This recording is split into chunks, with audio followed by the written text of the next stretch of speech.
আসসালামু আলাইকুম রহমতুল্লাহি ওয়া বারাকাতুহু। ওয়ালাইকুম আসসালাম ওয়া রাহমাতুল্লাহি ওয়া বারাকাতুহু। নাহমাদুহু ওয়া নুসাল্লি আলা রাসূলিহিল কারীম, আম্মা বা'দ। আউযু বিল্লাহি মিনাশ শাইতানির রাজীম। তাতাজাফা জুনুবুহুম আনিল মাদাজি'i ইয়াদউনা রাব্বাহুম খাওফাও ওয়া তামাআ ওয়া মিম্মা রাযাকনাহুম ইউনফিকুন। সম্মানিত দিনী ভাইরা, আমরা গত সপ্তাহে আলোচনা শুরু করেছি যে রাসূল সাল্লাল্লাহু আলাইহি ওয়াসাল্লামের যে সকল সুন্নত রয়েছে দৈনন্দিন আমলের, তার প্রাথমিক ভূমিকা স্বরূপ গত সপ্তাহে আলোচনা করেছিলাম। আজকে ইনশাআল্লাহ আমরা প্রথম পর্ব আলোচনা শুরু করব যে আমরা ঘুম থেকে ওঠার পর অর্থাৎ রাতে তাহাজ্জুদের সালাতকে লক্ষ্য করে আমরা যে উঠব, রাত্রি জাগরণ করব, এখানে যে সকল সুন্নত রয়েছে তার মধ্য থেকে 7টি সুন্নত নিয়ে ইনশাআল্লাহ আলোচনা করব। প্রথমত, তাহাজ্জুদের সালাত এটা আমাদের জন্য সুন্নত। মহান রব্বুল আলামিন বলেছেন, ওয়া মিনাল লাইলি ফাতাহাজ্জাদ বিহি নাফিলাতাল লাক আসা আন ইয়াবআসাকা রাব্বুকা মাকামাম মাহমুদা। আপনি রাতের বেলায় তাহাজ্জুদের সালাত আদায় করেন, এটা আপনার জন্য নফল হিসেবে করা হয়েছে, অর্থাৎ সুন্নত হিসেবে আখ্যায়িত করা হয়েছে। কারণ আশা করা যায় আল্লাহ তাআলা এর মাধ্যমে আপনাকে সুউচ্চ মাকাম দান করবেন। তাহলে এই যে তাহাজ্জুদের সালাত আদায় করার মাধ্যমে কিন্তু মানুষের মর্যাদা বৃদ্ধি পায়। কারণ রাসূল সাল্লাল্লাহু আলাইহি ওয়াসাল্লাম আরো বলেছেন, ওমা ইয়াজালু আবদি ইয়াতাকাররাবু ইলাইয়া বিন নওয়াফিল। বান্দা নফল সালাতের মাধ্যমে আমার ঘনিষ্ঠ হতে থাকে, এমনকি এক সময় আমি তার হাত হয়ে যায়, পা হয়ে যায়, চোখ হয়ে যায়, কান হয়ে যায়, এবং সে আমার কাছে কোনো কিছু চাইলে আমি তার চাওয়া পূরণ করি। তো তাহলে নফলের মাধ্যমে, সুন্নতের মাধ্যমেই কিন্তু বান্দা আল্লাহ তাআলার আরো অধিক নিকটবর্তী হয়। তো অনুরূপভাবে তাহাজ্জুদের সালাতও এর অন্তর্ভুক্ত। এছাড়াও মহান রব্বুল আলামিন তাহাজ্জুদের সালাত আদায়কারীদের পুরস্কার সম্পর্কে বলেছেন, ফালা তা'লামু নাফসুম মা উখফিয়া লাহুম মিন কুররাতি আ'য়ুন জাযাআম বিমা কানু ইয়া'মালুন। কোনো ব্যক্তি জানে না আল্লাহ তাআলা তাদের জন্য কোন ধরনের পুরস্কার, চক্ষু শীতলকারী কোন ধরনের পুরস্কার তাদের জন্য লুকিয়ে রেখেছেন, এটা কেউ জানে না, তাদের আমলের প্রতিদান স্বরূপ। তাহলে বান্দারা এই যে তাহাজ্জুদ সালাত আদায় করে, এই তাহাজ্জুদের সালাত আদায় করার কারণে আল্লাহ তাআলা তাদের চক্ষু শীতল হবে এমন পুরস্কার প্রস্তুত করে রেখেছেন, কিন্তু কেউ কখনো দেখেন। মা লা আইনুন রাআত ওয়ালা উযুনুন সামিআত ওয়ালা খাতারা আলা কলবি বাশার।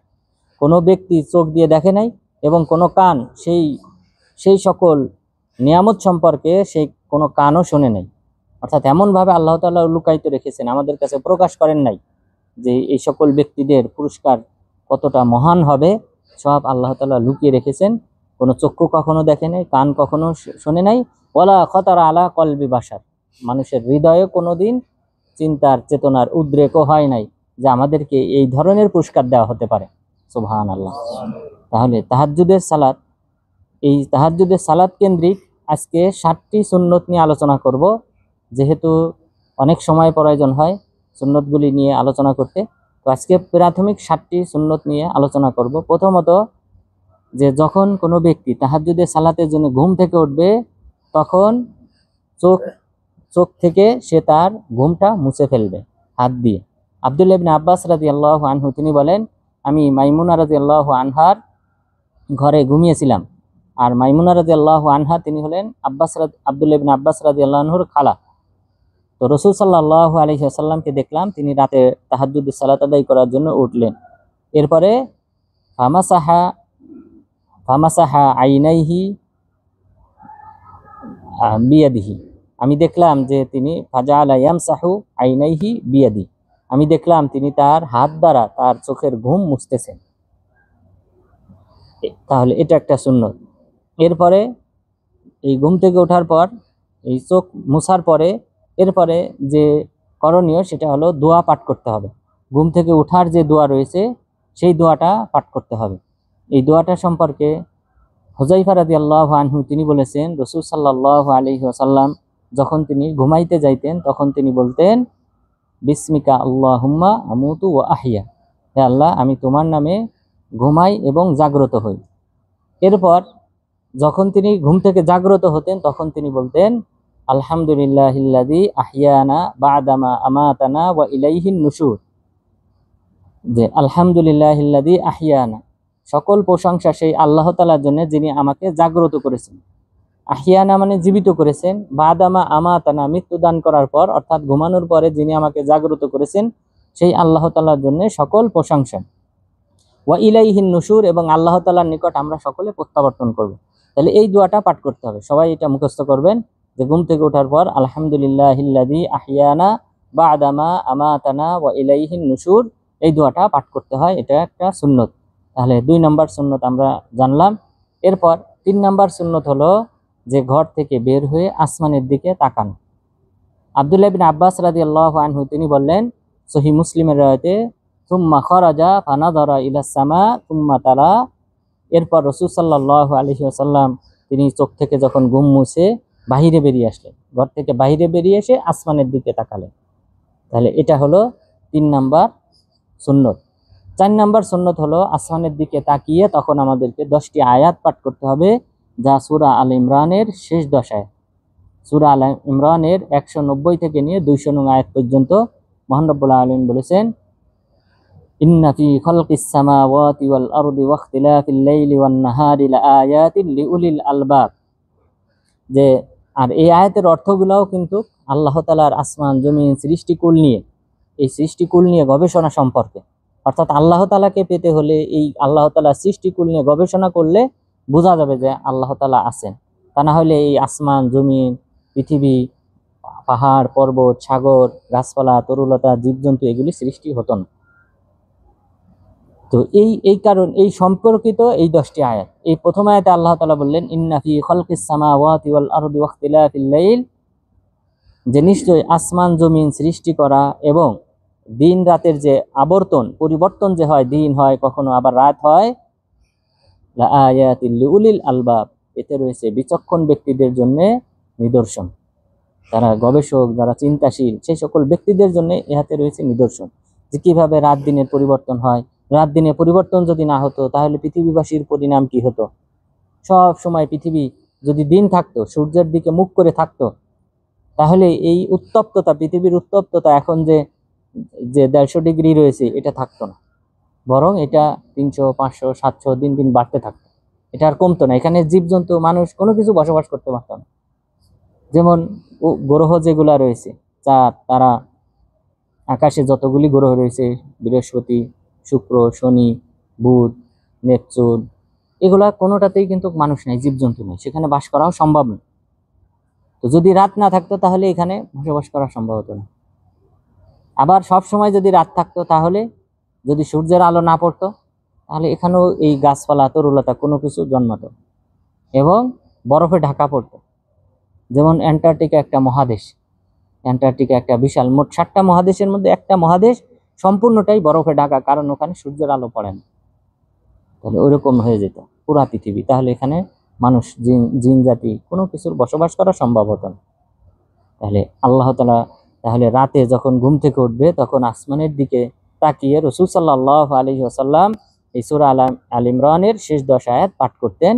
তার মধ্যে প্রথম আয়াত আমরা বললাম, এরপর শেষের আয়াত হলো ইয়া আইয়ুহাল্লাযীনা আমানুসবিরু ওয়াসাবিরু ওয়ারাবিতু ওয়াত্তাকুল্লাহা লাআল্লাকুম তুফলিহুন। এই শেষ আয়াত পর্যন্ত রাসূল সাল্লাল্লাহু আলাইহি ওয়াসাল্লাম তেলাওয়াত করতেন। তো সবাই চেষ্টা করবেন সূরা আল ইমরানের শেষ 10 আয়াত মুখস্থ করা। তাহলে এটা হলো 4র্থ নাম্বার সুন্নত। এরপর 5ম নাম্বার সুন্নত হলো যে মেসওয়াক করতে হবে। এরপরে মেসওয়াক করতে হবে, কারণ হুযায়ফা ইবনুল ইয়ামান রাদিয়াল্লাহু আনহু তিনি বললেন, কানা রাসূলুল্লাহ সাল্লাল্লাহু আলাইহি ওয়াসাল্লাম ইযা ইস্তাইকাযা মিন নাওমিহি ইয়াশুসু ফাহু বিসওয়াক, যে যখন তিনি ঘুম থেকে জাগ্রত হতেন তখন তিনি রাতে যখন তিনি ঘুম থেকে জাগ্রত হতেন তখন তিনি মিসওয়াক করতেন, মিসওয়াক দিয়ে তার দাঁত ঘষতেন বা মাজতেন রাতে। আর সহিহ মুসলিমের রাওয়ায়াতে বলা হয়েছে ইযা কামা লিয়াতাহাজ্জাদ, যখন তিনি তাহাজ্জুদের সালাত আদায় করার জন্য উঠতেন তখন তিনি মিসওয়াক করতেন। তাহলে তাহাজ্জুদের সালাত আদায় করার জন্য যখন আমরা জাগ্রত হব তখন আমাদের 5ম সুন্নত হলো যে আমরা মিসওয়াক করব, কারণ রাসূল সাল্লাল্লাহু আলাইহি ওয়াসাল্লাম বলেছেন আসওয়াকু মাতহারাতুন লিল ফাম ওয়া মারযাতুন লির-রব। মিসওয়াক করাটা হলো যে মাতহারাতুন লিল ফাম, এটা মুখকে পরিষ্কার করে, মারযাতুন লির-রব আল্লাহ তাআলার সন্তুষ্টি অর্জন হয়। তাহলে এছাড়াও আরেকটা কারণ রয়েছে, সেটা হলো শেখ আলবানী রাহিমাহুল্লাহ তিনি হাদিসটা সহিহ বলেছেন যে যখনই কোনো বান্দা তাহাজ্জুদের সালাত আদায় করার জন্য কিরাত পাঠ করা শুরু করে, সালাত আদায় শুরু করে, সূরা ফাতিহা অন্য সূরা পাঠ করা শুরু করে, তখন একজন ফেরেশতা তার মুখের সামনে মুখ রেখে তার এই কোরআন তেলাওয়াত মনোযোগ সহকারে শুনতে থাকেন। আর যখনই সেই তেলাওয়াতটা পাঠ করে তখনই ওই ফেরেশতার পেটে প্রবেশ করে এই বাক্যগুলা, সুবহানাল্লাহ। তাহলে এই ফেরেশতারা আমরা জানি রাসূল সাল্লাল্লাহু আলাইহি ওয়াসাল্লাম বলেছেন যে ইয়াতাআযযা মিম্মা ইয়াতাআযযা মিনহু বানু আদম, ফেরেশতাগণ কষ্ট পান যে সকল কারণে মানুষ কষ্ট পায়। তো মুখে যদি দুর্গন্ধ থাকে ফেরেশতারা কষ্ট পায়, যেমন পাশের মানুষরা তারা কষ্ট পায়। তো সুতরাং এই জন্য মিসওয়াক করতে হবে। তাহলে তাহাজ্জুদের সালাতের সময় যখন আমরা উঠবো, পঞ্চম সুন্নত হলো যে মিসওয়াক করতে হবে। এরপর ষষ্ঠ নাম্বার যে সুন্নত, সেই সুন্নতটি হলো আমাদের হাতদ্বয়, এই হাতের কবজি পর্যন্ত এটা 3 বার ধৌত করতে হবে। অর্থাৎ আমরা ওযু শুরু করার পূর্বেই শুরুতে আমরা আমাদের এই হাতের কবজি পর্যন্ত এটা আমরা 3 বার ধৌত করব, এটা একটা সুন্নত। কারণ আবু হুরায়রা রাদিয়াল্লাহু আনহুর হাদিসে রাসূল সাল্লাল্লাহু আলাইহি ওয়াসাল্লাম বলেছেন ইদাস্তাইকাযা আহাদুকুম মিন নাওমিহি ফালা ইউদখিল ইয়াদাহু ফিল ইনা হাত্তা ইয়াগসিলাহা সালাসা ফা ইন্নাহু লা ইয়াদরি আইনা বাতাত ইয়াদুহু, যে তোমাদের মধ্যে কেউ যদি ঘুম থেকে জাগ্রত হয় তাহলে সে যেন তার হাতকে পানির পাত্রের মধ্যে প্রবেশ না করায়, কেননা সে জানে না তার হাত কোথায় রাত্রি যাপন করেছিল। অর্থাৎ ঘুমের মধ্যে হাত লজ্জাস্থানে লেগেছিল কিনা, সম্মুখ ভাগের পিছনের, এবং এর মাধ্যমে নাজাসাত ময়লা লেগেছে কিনা এটা কেউ জানে না। সুতরাং তোমরা যখনই রাত্রিতে জাগ্রত হবে তখনই তোমরা তোমাদের হাতদ্বয় 3 বার ধৌত করবে। তাহলে আগে হাতদ্বয় পরিষ্কার করতে হবে। এটা হলো ষষ্ঠ নাম্বার সুন্নত। এরপর সপ্তম নাম্বার সুন্নত হলো যে নাকে পানি দিতে হবে 3 বার। অর্থাৎ আমরা হাতদ্বয় ধৌত করব, এটা একটা সুন্নত। এরপরে নাক কুলি করব, নাকে পানি দেব, নাক ঝাড়বো 3 বার, এটা একটা সুন্নত। কারণ আবু হুরায়রা রাদিয়াল্লাহু আনহুর হাদিসে রাসূল সাল্লাল্লাহু আলাইহি ওয়াসাল্লাম বলেছেন ইদাস্তাইকাযা আহাদুকুম মিন মানামিহি ফালিয়াস্তানতির সালাসা ফা ইন্না শাইতানা ইয়াবিতু আলা খায়াশিমিহি, যে তোমাদের মধ্যে কেউ যদি ঘুম থেকে জাগ্রত হয় সে যেন তার নাককে 3 বার ঝাড়ে, অর্থাৎ নাকে পানি দিয়ে 3 বার যেন ঝেড়ে ফেলে, কেননা শয়তান তার নাকে রাত্রি যাপন করেছিল। তাহলে শয়তান আমাদের নাকে রাত্রি যাপন করে। তো সুতরাং এটা পরিষ্কার করার জন্য আমাদের নাককে 3 বার ঝাড়তে হবে, তাহলে ঘুম থেকে জাগ্রত হওয়ার পর। কারণ শয়তান আমাদের শরীরে, মানুষের শরীরে কিন্তু প্রবেশ করে। তো প্রবেশ করার ক্ষেত্রে তার 3টা রাস্তা রয়েছে। 3টা রাস্তার মধ্যে একটা হলো নাক, যেহেতু এই হাদিসে স্পষ্ট যে সে রাত্রি যাপন করে এই নাকে, তো সুতরাং এটাকে ধৌত করতে বলা হয়েছে। এরপর কান দিয়েও সে প্রবেশ করতে পারে মানুষের শরীরে। কারণ এই ব্যাপারে রাসূল সাল্লাল্লাহু আলাইহি ওয়াসাল্লামকে যখন বলা হলো যে রাজুলুন নামা হাত্তা আসবাহা, যে এক ব্যক্তি রাত্রি যাপন করেছে, রাতে ঘুমিয়েছে, এমনকি ফজর হয়ে গেছে, ঘুমাইতে ঘুমাইতে তার ফজর হয়ে গেছে, ফজর পর্যন্ত সে ঘুমিয়েছিল। তো তখন রাসূল সাল্লাল্লাহু আলাইহি ওয়াসাল্লাম বললেন যাকার রাজুলু বালা শাইতানু ফি উযুনাইহি, যে এই ব্যক্তি হলো ওই ব্যক্তি যে ব্যক্তির 2 কানে শয়তান পেশাব করে দিয়েছে। তাহলে বোঝা যায় যে রাতে শয়তান মানুষের কানেও থাকে, এই কারণ এটা মানুষের শরীরে প্রবেশের এটা একটা ছিদ্র, নাক একটা ছিদ্র, কান একটা ছিদ্র, এরপরে মানুষের যে মুখ রয়েছে এটা একটা ছিদ্র। তাহলে এই 3টা জায়গা দিয়েই কিন্তু শয়তান মানুষের শরীরে প্রবেশ করে। তাহলে প্রথম 2টার আমরা দলিল পেলাম, নাকে শয়তান রাত্রি যাপন করে, কানে শয়তান পেশাব করেছে ওই সাহাবীর, এরপরে মুখ দিয়ে। এই ব্যাপারে রাসূল সাল্লাল্লাহু আলাইহি ওয়াসাল্লাম বলেছেন ইযা তাসাওয়াবা আহাদুকুম ফালিয়াযা ইয়াদাইহি আলা ফিহি ফা ইন্না শাইতানা ইয়াদখুল, যে যখন তোমাদের মধ্যে কেউ হাই তুলবে তখন সে যেন তার হাতকে মুখে রাখে, কেননা শয়তান তার মুখ দিয়ে প্রবেশ করে। নাউযুবিল্লাহ। তাহলে শয়তান মানুষের শরীরে প্রবেশ করে মুখ দিয়ে, এটা একটা আমরা দলিল পেলাম। এখন শয়তান মানুষের শরীরে প্রবেশ করার ক্ষেত্রে কিছু সিচুয়েশন আছে, কিছু পরিস্থিতি আছে, কিছু সময় রয়েছে, সেই সময়গুলোতে শয়তান মানুষের শরীরে প্রবেশ করে। তার মধ্যে একটা হলো এই যে হাদিস থেকে আমরা যেটা জানলাম যে যখন সে হাই তোলে তখন শয়তান তার মধ্যে প্রবেশ করে। এই কারণে হাত দিয়ে বন্ধ করতে হবে, যেভাবে হোক হাইটাকে বন্ধ করতে হবে। এরপর শয়তান প্রবেশের আরেকটা সময় হলো যখন মানুষ বেশি ভয় পায়, যখন ভয় পেয়ে যায়, ভীত হয়ে যায়, তখনও শয়তান কি করে, মানুষের মধ্যে প্রবেশ করে। তাহলে অতিরিক্ত ভয় পাওয়া এটাও ঠিক না, কারণ যখন একবারে ভয় পেয়ে যায়, হতভম্ব হয়ে যায়, তখনও শয়তান কিন্তু তার মধ্যে প্রবেশ করতে পারে। আরেকটা হলো হাই তোলার সময়। আর 3 নম্বরটা হলো রাগান্বিত হওয়ার সময়। যখন মানুষ বেশি রাগান্বিত হয়ে যায় তখনও কিন্তু শয়তান তার মধ্যে প্রবেশ করে। কারণ রাসূল সাল্লাল্লাহু আলাইহি ওয়াসাল্লাম এক ব্যক্তিকে দেখলেন অতি রাগান্বিত হয়ে গেছে, এমনকি তার চোয়াল ফুলে গেছে, এই গ্রীবার রগ এগুলা কি হয়ে গেছে, রাগে ফুলে গেছে। মানে আরেকজন সাহাবীর সাথে তর্ক করতে করতে এই রগগুলা ফুলে গেছে।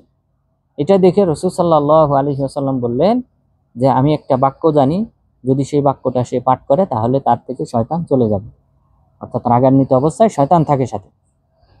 তখন আরেক সাহাবী গিয়ে তাকে বললেন যে রাসূল সাল্লাল্লাহু আলাইহি ওয়াসাল্লাম এই কথা বলেছেন, এবং বাক্যটা বললেন যে আউযু বিল্লাহি মিনাশ শাইতানির রাজিম।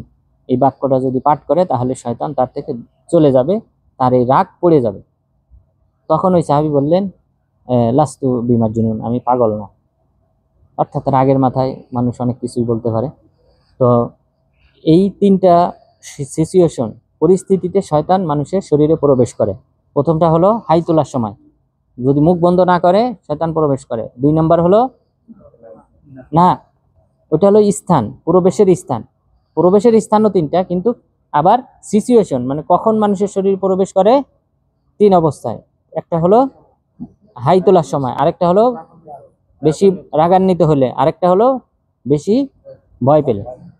বেশি ভয় পেলে। এই 3 অবস্থাতে শয়তান মানুষের শরীরে প্রবেশ করে। সুতরাং স্বাভাবিক থাকতে হবে। তাহলে আজকের আলোচনায় আমরা তাহাজ্জুদ কেন্দ্রিক কিছু সুন্নত জানলাম, 7টি সুন্নতের কথা জানলাম। যে তাহাজ্জুদের সময় আমরা যখন প্রথম জাগ্রত হব তখন ঘুমটাকে দূর করতে হবে। মুখ থেকে হাত দিয়ে রাসূল সাল্লাল্লাহু আলাইহি ওয়াসাল্লাম তার চোখ থেকে ঘুমটাকে তাড়িয়ে দিয়েছিলেন, মুছে ফেলেছিলেন। এরপর 2 নম্বর সুন্নত হলো যে দোয়াটা পাঠ করতে হবে। আমরা ঘুম থেকে ওঠার যে দোয়া, আলহামদুলিল্লাহিল্লাযী আহইয়ানা বা'দা মা আমাতানা ওয়া ইলাইহিন নুশুর, এটা পাঠ করতে হবে। এরপর 3 নম্বর দোয়া, 3 নম্বর সুন্নত হলো বেরিয়ে আকাশের দিকে তাকাতে হবে, ঘর থেকে বেরিয়ে আকাশের দিকে তাকাতে হবে, এটা একটা সুন্নত। 4 নম্বর সুন্নত হলো আকাশের দিকে তাকিয়ে কোনটা, সূরা আল ইমরানের শেষ 10 আয়াত অর্থাৎ 190 থেকে নিয়ে 200 নং আয়াত পর্যন্ত এই 10 আয়াত পাঠ করতে হবে, এটা সুন্নত। এরপরে চতুর্থ নাম্বার সুন্নত হলো মিসওয়াক করতে হবে, তাহলে মিসওয়াক করতে হবে। এরপরে 5ম সুন্নত হলো হাত 3বার ধুতে হবে কবজি পর্যন্ত। এরপরে নাকে পানি দিতে হবে 3বার। এটা হলো এই সুন্নতগুলি। তো আল্লাহ তাআলা যেন আমাদের সবাইকে তাহাজ্জুদের সালাত আদায় করার মাধ্যমে আল্লাহ তাআলার নৈকট্য অর্জন করার তৌফিক দান করেন। আমিন। ওয়া সাল্লাল্লাহু আলা নাবিয়িনা মুহাম্মদ ওয়া আলা আলিহি ওয়া সাহবিহি আজমাইন। কারো কোনো প্রশ্ন থাকলে করতে পারেন, একটু ঘুরে।